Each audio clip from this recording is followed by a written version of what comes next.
our channel. Today Bible verse in Tamil.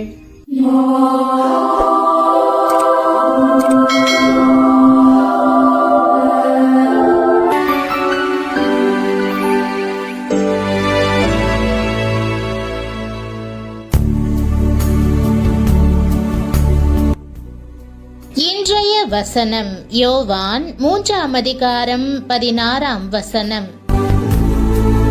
கிறிஸ்துவுக்குள் பிரியமானவர்களே, நம்முடைய ஆண்டவரும் இரட்சகருமான இயேசு கிறிஸ்துவின் வல்லமையுள்ள நாமத்தில் உங்களை வாழ்த்துகிறேன். மெய்யான கிறிஸ்துமஸ் சந்தோஷம் உலக பிரகாரமான ஆஸ்திகளால் வருவதல்ல. அது இயேசுவை நம் உள்ளங்களுக்குள் வரவேற்பதாலும் அவர் இலவசமாக தரும் ரட்சிப்பை அனுபவிப்பதாலும் கிடைப்பதாகும்.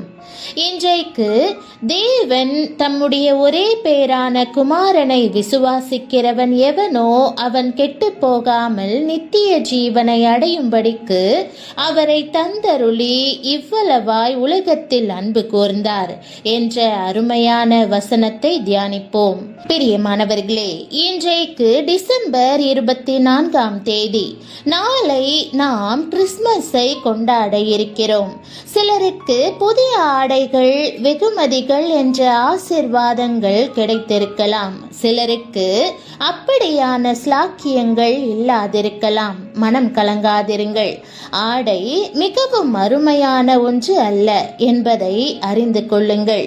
இயேசு உங்கள் இல்லத்தில் இருப்பதும் உங்கள் உள்ளத்தில் இருப்பதும் தேவன் மாத்திரமே தரக்கூடிய சமாதானத்தை அனுபவிப்பதுமே மெய்யான வெளியேற பெற்ற அருமையான காரியமாகும். உலக பிரகாரமான எந்த ஆஸ்தியை காட்டிலும் இந்த சமாதானம் பெரிதாகும். அது ஆண்டவராகிய இயேசு கிறிஸ்து என்னும் மகா பெரிய ஈவை நமக்கு நினைவுபடுத்துகிறது. தேவனாகிய கர்த்தர் நம் எல்லோருக்கும் ரட்சிப்பை இலவசமான ஈவாக இயேசுவை தந்தருளியதால் அவர் உலகிற்கு வந்தார். நீங்கள் அதை கிரயத்திற்கு கொள்ள வேண்டிய அவசியமில்லை. கேட்கிறவர்களுக்கு, விரும்புகிறவர்களுக்கு, விசுவாசத்தோடு தேவனை நோக்கி கூப்பிடுகிறவர்களுக்கு அந்த ஈவு கொடுக்கப்படுகிறது. பிரியமானவர்களே, இயேசுவை நம் இரட்சகராக கொண்டிருப்பதே முக்கியமான காரியம். நாளை கிறிஸ்துமஸை கொண்டாட ஆயத்தமாகும் வேளையில் வெளிப்புற கொண்டாட்டமாக மாத்திரம் அது அமைந்துவிடக்கூடாது என்று தீர்மானிப்போம். இயேசு உங்கள் உள்ளத்தில் பிறக்க வேண்டும், உங்கள் வாழ்க்கையில் வெளிப்பட வேண்டும். அதுவே முக்கியம். புதிய ஆடைகளோ, புதுவித உணவோ, புதிய சொத்துக்களோ பெரிய ஆசீர்வாதம் அல்ல. தேவனுடைய பிள்ளையாக மாறுவதே பெரிய ஆசீர்வாதம். ஆகவே புதிய ஆடைகளை, விசேஷித்த பொருட்களை வாங்க இயலாவிட்டால் கவலைப்படாதிருங்கள். குடும்பமாக தேவ சமூகத்தில் கூடி துதித்து பாடுங்கள். நமக்கு ரட்சிப்பை அளிக்கும்படியாக இவ்வுலகில் வந்த ஆண்டவருக்குள் களி கூறுங்கள். நன்றியுள்ள இருதயத்துடன் அவரை ஸ்தோத்திரியுங்கள். அப்போது அற்புதங்கள் நடப்பதை காண்பீர்கள். உங்களுக்கு வேண்டியவற்றை தேவன் அருளி செய்வார். தேவன் உங்களுக்கு சிறந்த ஆடையை, சிறந்த உணவை, மிகச் சிறப்பான ஆசீர்வாதங்களை தருவார். காத்திருந்து காணுங்கள். நம் தேவன் நல்லவர். ஆகவே இவையெல்லாம் நடக்கும். உன் சந்ததியின் மேல் என் ஆவியையும் உன் சந்தானத்தின் மேல் என் ஆசீர்வாதத்தையும் ஊற்றுவேன் என்று வேதம் கூறுகிறது. ஆண்டவருக்கு காத்திருந்து அவருடைய ஆசீர்வாதங்களை பெற்றுக் கொள்ளுங்கள். அவர் தம்முடைய வல்லமையால் உங்களை நிரப்பி உங்கள் வாழ்க்கையில் தமக்கு மகிமையான கனி காணும்படி செய்வார். அதுவே முக்கியம். ஆகவே புதிய ஆடைகள், புதுவித உணவு மற்றும் புதிய பொருட்களை முதன்மையாக கேட்பதற்கு பதிலாக இது போன்ற வாழ்க்கை வேண்டும் என்று கேளுங்கள். ஆண்டவரே, என் உள்ளத்துக்குள் வாரும். எங்கள் குடும்பத்தில் வாசம் பண்ணும் என்று கேளுங்கள். நாம் சேவிக்கும் தேவன் எவ்வளவு நல்லவர். சிறுமையான உங்களை தேவன் மிகவும் நேசிக்கிறார். முழு உலகத்தையும் ஆண்டவர் நேசிப்பதாக நினைப்பதற்கு அப்பால் தனிப்பட்ட விதத்தில் உங்களை நேசிக்கிறார். அதற்காகவே அவர் தம் குமாரனாகிய இயேசு கிறிஸ்துவை கொடுத்தார். தேவன் அருளிய சொல்லி முடியாத ஈவாகிய இயேசு கிறிஸ்துவுக்காக அவரை ஸ்தோத்தரிப்போம்.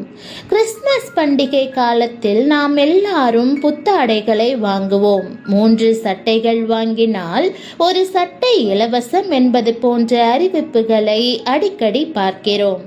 இலவச சட்டையை வாங்கும்போது மிகவும் மகிழ்ச்சி அடைவோம். எல்லாவற்றிலும் சிறந்ததான வெகுமதியாக தம் குமாரன் இயேசுவையே தந்திருக்கும் தேவன் பேரில் எவ்வளவு நன்றியுடன் நாம் இருக்க வேண்டும். உங்கள் பேரில் கொண்ட அன்பின் நிமித்தம் ஆண்டவர் இயேசுவை உங்களுக்கு தந்திருக்கிறார்.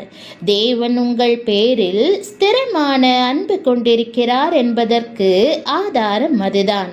ஒரு முறை தென் அமெரிக்க கண்டத்தில் கடற்கரையோரமாக ஒரு கப்பல் சென்று கொண்டிருந்தது. தண்ணீர் தேவை, நாங்கள் சாகிறோம் என்ற செய்தியை அருகில் கடந்து சென்ற கப்பலுக்கு அது அனுப்பியது. அடுத்த கப்பல், மொண்டு கொள்ளுங்கள், அமேசான் ஆற்றின் முகத்துவாரத்தில் தான் இருக்கிறீர்கள் என்று பதில் அனுப்பியது.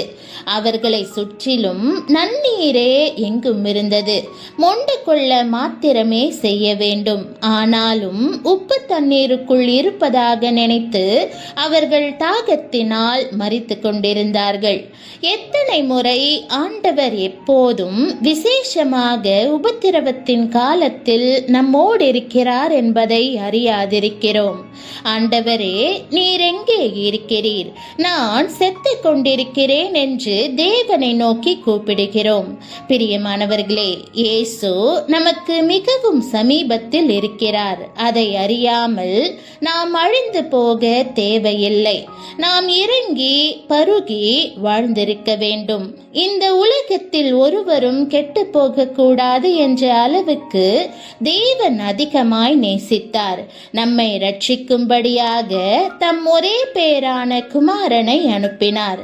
நாம் அவரை தேட வேண்டும், அணுக வேண்டும், கண்டுபிடிக்க வேண்டும் என்பதற்காகவே தேவன் அப்படி செய்தார். இயேசு நமக்கு தூரமானவர் அல்ல, அவர் நமக்கு மிகவும் சமீபமாக இருக்கிறார்.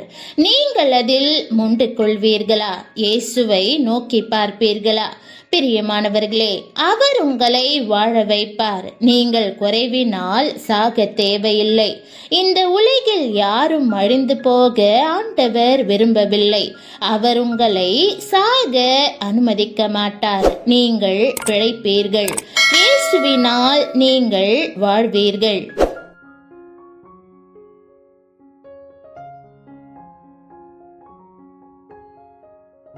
ஜெபம். அன்பின் பரம தகப்பனே, உம்முடைய கிருபைக்காக உமக்கு ஸ்தோத்திரம் செலுத்தும்படி தாழ்மையுள்ள இருதயத்துடன் முன்னே வருகிறேன்.